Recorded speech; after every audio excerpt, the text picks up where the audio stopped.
किसी ने एक सवाल किया है कि भगवान ने इस संसार में इतना दुख क्यों बनाया है? ये सवाल ही गलत है। परमात्मा ने दुख नहीं बनाया और परमात्मा ने सुख भी नहीं बनाया है। सुख और दुख तो तुमने बनाया है। परमात्मा ने सिर्फ एक ही चीज बनाया है, वो है आनंद। और उस आनंद को पाने के लिए ही तो तुम्हें पैदा किया है। तुम पैदा हुए हो, वही तो उसका खेल है। तुम स्वयं एक आनंद हो, लेकिन उस अवस्था को जानते नहीं हो। तुम स्वयं को नहीं जान पाओगे तब तक वो अपने आप को उपलब्ध नहीं कर पाओगे, अपने आनंद को उपलब्ध नहीं कर पाओगे। तो परमात्मा ने कोई सुख दुख नहीं बनाया। सुख दुख तो खड़े हैं तुम्हारे संसार पे। और संसार का मतलब, मैं जब संसार की बात करता हूं तो पेड़ पौधे फूल पक्षियों की बात नहीं कर रहा हूं। संसार का मतलब है समाज। समाज में है सुख और दुख, तुम्हारे शरीर में है सुख दुख, और कुछ नहीं।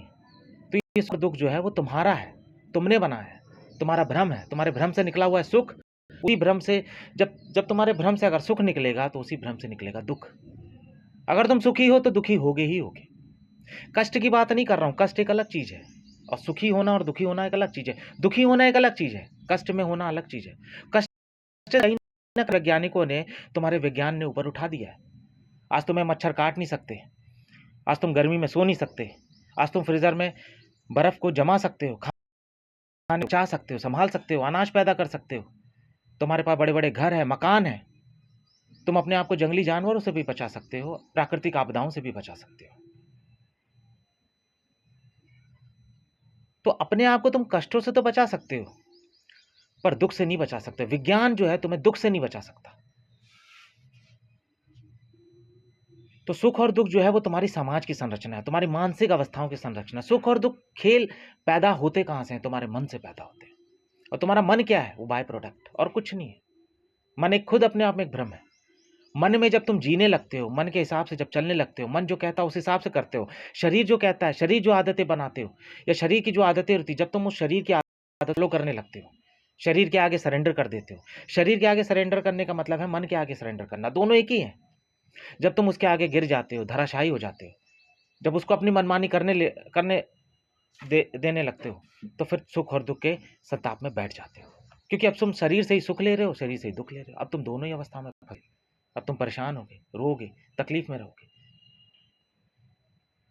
तो सुख और दुख जो है वो तुम्हारे मन की संरचना है, मन से पैदा हुआ है। मन अपना एक भ्रम है, तो उससे पैदा हुई चीजें भी तो भ्रम होंगी।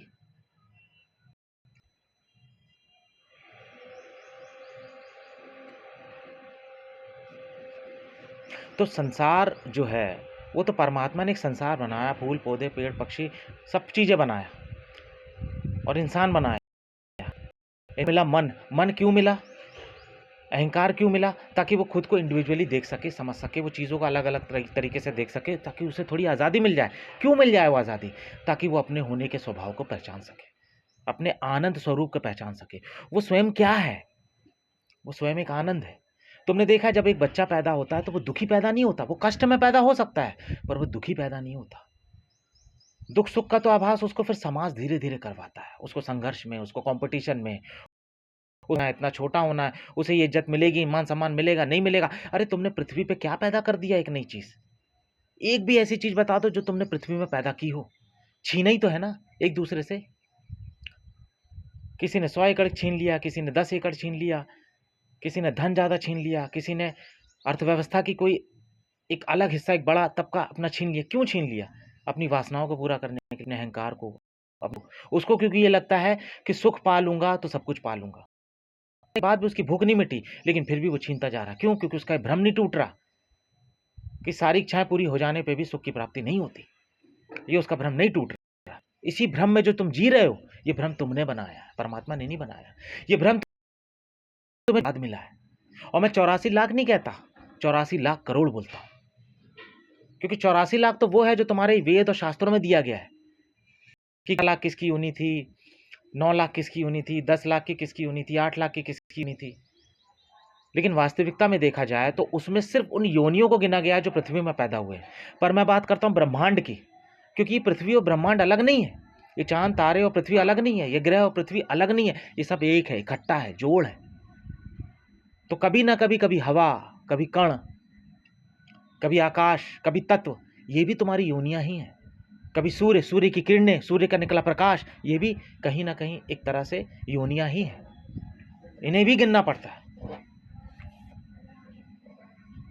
ब्रह्मांड में जो नहीं है वो भी एक तरह की योनि है, वास्तविकता में देखा जाए।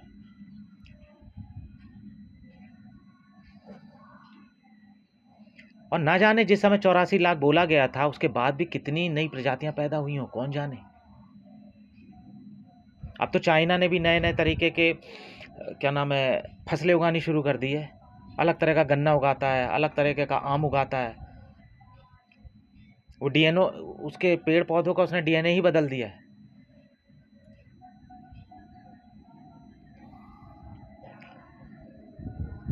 तो सवाल ये नहीं है कि परमात्मा बड़ा संसार क्यों बनाया। परमात्मा ने नहीं बनाया, परमात्मा ने सिर्फ संसार बनाया है, और ऐसा संसार बनाया है जिसमें तुम्हारा शरीर रह सके, जी सके, संभल सके, अपने आप को बचा सके। और क्यों बचा सके? ताकि उसके अंदर जो वो परमात्मा बैठा है, जो तुम्हारी ऊर्जा बैठी है, जो तुम्हारी शक्ति बैठी है, जो तुम्हारा आनंद बैठा है, जो स्वयं वो परमात्मा या उस परमात्मा का अंश, या जो तुम स्वयं चेतना के स्वरूप में जो वो अंदर बैठे हुए हो, उसे जान सको। उसको जानने के लिए ये शरीर बनाया है। तुम घर क्यों बनाते हो? ताकि तुम अंदर तसल्ली सो सको। तुम बारिश से, हवा से, तूफान से, बाहर के जानवरों से, आपादापी, धूल, इन सब चीजों से बच सको। इसलिए तो तुमने घर बनाया है, ताकि तुम घर में चैन से सो सको। क्यों बनाया है घर? तुमने फ्रिज क्यों बनाया है? ताकि तुम उसमें अपना खाना प्रिजर्व करके रख सको, 1 दिन 2 दिन चीजों को टिक सको। गर्मी में फ्रिज की उपयोगिता ज्यादा हो जाती है। क्यों? क्योंकि तुम उस समय चीजें जल्दी करती हैं, तो उन्हें तुम्हें बचाना भी पड़ता है, और तुम्हें ठंडी चीजें खाने का शौक होता है। तो हर एक चीज का उत्पादन किसी विशेष काम के लिए हुआ है। तुम्हारे शरीर का उत्पादन भी इसीलिए हुआ है। संरचना होनी थी, इसीलिए इस पृथ्वी की संरचना हुई है, इस ब्रह्मांड की संरचना हुई है। ये पूरा ब्रह्मांड तुमसे जो पूरा ब्रह्मांड बैठा हुआ है। तुम्हारी बॉडी की एक एक सेल, एक एक कण में तुम्हारी जितनी भी न्यूरॉन्स और वेन्स की जितनी भी संरचना है, पूरे मस्तिष्क की जितने भी तुम्हारी न्यूरोटिक संरचना है, ये सब का सब तुम्हारे ब्रह्मांड से जुड़ा हुआ है। अलग नहीं है, अलग दिखता है। तुम अपने आप को सूर्य से अलग देख लेते हो, ग्रहों से अलग देख लेते हो, उन तरंगों को नहीं देख पाते हो जो वो तुमसे जो जुड़ी हुई हैं। वो भेज नहीं रहा है। कोई कहता है कि ग्रह अपनी तरंगे तुम्हें भेज रहा है, नहीं, तुम उन्हीं ग्रहों की तरंगों में से बने हो, और वही ग्रह की तरंगे अगर तुम्हारी खराब है तो तुम्हारी जिंदगी में तुम्हारे ग्रह खराब हो जाते हैं। यही इतना फर्क है। तुम उन तरंगों को ठीक से अवशोषित नहीं कर पा रहे हो मन के द्वारा, क्योंकि तुम्हारा मन खराब है, तुम्हारा भाव शरीर खराब है। तो तरंग को लेने की जो क्षमता है वो किसकी है? मन के भाव शरीर की। और मन का भाव शरीर अगर गंदा है तो तरंगों को ठीक से नहीं ले पाएगा। तुम अपनी नियति को नहीं पहचान पाओगे, अपने आप को, अपने स्वरूप को नहीं पहचान पाओगे। तो तुम्हें ये शरीर जो मिला है, तो जो तुम्हारा शरीर है वो उस ब्रह्मांड से अलग नहीं है। इनविजुअली तौर पे तुम्हें दिखता है, क्योंकि तुम्हारा मन दिखाता है कि तुम्हारा शरीर है, तुम अलग हो, तुम प्रकाश से अलग हो, तुम राहुल से अलग हो, रोहित से अलग हो, तुम सबसे अलग हो, ये दिखता है। पर वास्तव में तुम जुड़े हुए हो, अंदर से सब जुड़े हो। जैसे एक रेडिएशन या एक जो वाईफाई कनेक्शन होता है, वो सब जगह जुड़ा होता है। एक ही घर में एक वाईफाई में 4 लोग अपने अपने मोबाइल या लैपटॉप चला रहे होते हैं, लेकिन जुड़े सबके सब वाईफाई से ही है ना। तो वाईफाई और वो मोबाइल अलग नहीं है, एक ही है। तुम और वो अलग नहीं हो, एक ही हो। अभी तुम्हारे वाईफाई अगर बंद हो जाए तो तुम्हारा मोबाइल डेड हो जाता है, खत्म हो जाता है, कमजोर हो जाता है, वो काम नहीं करता। यदि वहां दूर बैठा सूर्य भी ठंडा पड़ जाए तो तुम्हारा शरीर ठंडा हो जाएगा। चांद बिखर जाए, टूट जाए, तो तुम्हारे अंदर का जो तत्व है चांद का वो बिखर जाएगा, तुम ठंडे पड़ जाओगे, मर जाओगे। बहुत सारी संभावनाएं हो सकती है। तो तुम पूरे अस्तित्व से जुड़े हो, उसके कण कण से जुड़े हो, इस चीज को समझो। लेकिन ये जो अलग होने की भावना जो दिखती है ना, ये मात्र अहंकार यानी मन के कारण दिखती है। और तुम अपने आप को इंडिविजुअली समझोगे कैसे? एक इंसान वहां बैठा है, तुम यहां बैठे हो, तो ये दूरी का एहसास तो तभी होगा ना जब तुम्हारे पास मन होगा। तभी तो तुम्हें पता होगा कि मैं उससे एक इंडिविजुअल हूं, मैं उससे अलग हूं, एक नहीं हूं। और इसे जानना और ना जानना, यही मोक्ष है। अभी तो तुम्हें यह लगता है कि मैं इस पूरे ब्रह्मांड से, इस पूरी पृथ्वी से, लोगों से, इसके कण कण से मैं अलग हूं। ये तुम्हारे मन ने तुम्हें बताया है, क्योंकि ये मन की शक्ति है कि वो तुम्हें अलग दिखा रहा है। लेकिन अब उससे एक पायदान और ऊपर जाना है, जहां तुम्हें यह पता करना है कि हाँ, मैं इन सबसे जुड़ा भी हूं। तब दोनों सत्ता तुम्हारे हाथ में आ गई, मन की दोनों सत्ता तुम्हारे हाथ में आ गई। अब मन की लगान तुम्हारे हाथ में आ गई। जिस दिन तुमने ये जान लिया कि हाँ, अंदर से तुमने जान लिया कि अंदर जो मेरा प्रकाश है वही प्रकाश सब जगह फैला हुआ है और मैं वो प्रकाश ही हूँ, तो तुम जान लिए, तुम्हारा पूरा हुआ, सर्कल पूरा हुआ, मुक्ति पूरी हुई, तुम जिस लिए आए थे वो काम पूरा हुआ। तुम्हें आज़ादी सिर्फ इतनी मिली है कि तुम अपनी शरीर की सुरक्षा कर सको, शरीर को बचा के रख सको, सुरक्षित करके रख सको। उससे ज़्यादा की तुम्हें आज़ादी नहीं है। इसलिए तो नियति नहीं होती। नियति तुम्हारे समाज पे नहीं चलती है। तुम जैसे कि भाग्य कहते हो, भाग्य क्या है? जब तुम्हारा कोई काम समाज के अनुरूप नहीं चलता, समाज के विपरीत चलता, तुम्हारे अनुरूप चलता, उसके विपरीत चलता, तो तुम उसे भाग्य का नाम दे देते हो। तुम्हें पत्नी अच्छी नहीं मिली, भाग्य का नाम दे देते हो। काम अच्छा नहीं मिला, भाग्य का नाम दे देते हो। सफलता नहीं मिली, भाग्य का नाम दे देते हो। धन नहीं मिला, भाग्य का नाम दे देते हो।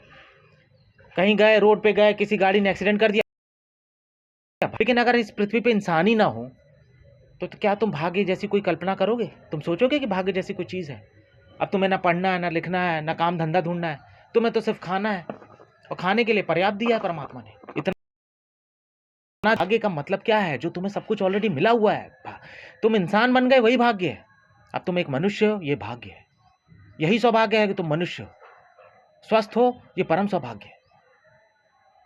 इतना पर्याप्त है, क्योंकि भगवान ने हवा पानी सब कुछ दे दिया। अगर भगवान ये बोलता कि नहीं, राहुल को मैं हवा नहीं दूंगा, कौस्तुभ को मैं पानी नहीं दूंगा, तब तो कह सकते थे कि हाँ, परमात्मा ने ऐसी व्यवस्था बनाई कर्मों के हिसाब से कि उसको पानी दे रहे हैं, उसको पानी नहीं दे रहे, उसको हवा दे रहे हैं, उसको सूरज की रोशनी नहीं मिलेगी। इसका मतलब भगवान ने ऊपर से कोई कर्म का विधान बनाया है कि इसको इतनी रोशनी मिलेगी, इसको इतनी रोशनी नहीं मिलेगी।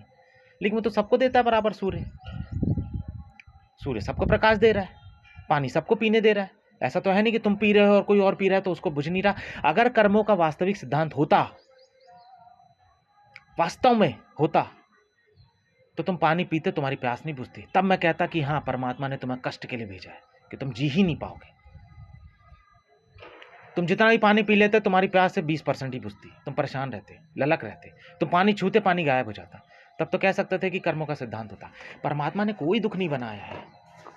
ये सिर्फ तुम्हारी हार बताती है कि परमात्मा ने संसार का दुख बनाया। तुम हार गए हो, टूट गए हो, तुम दुखी हो, तुम परेशान हो, तुम निहत्ते हो।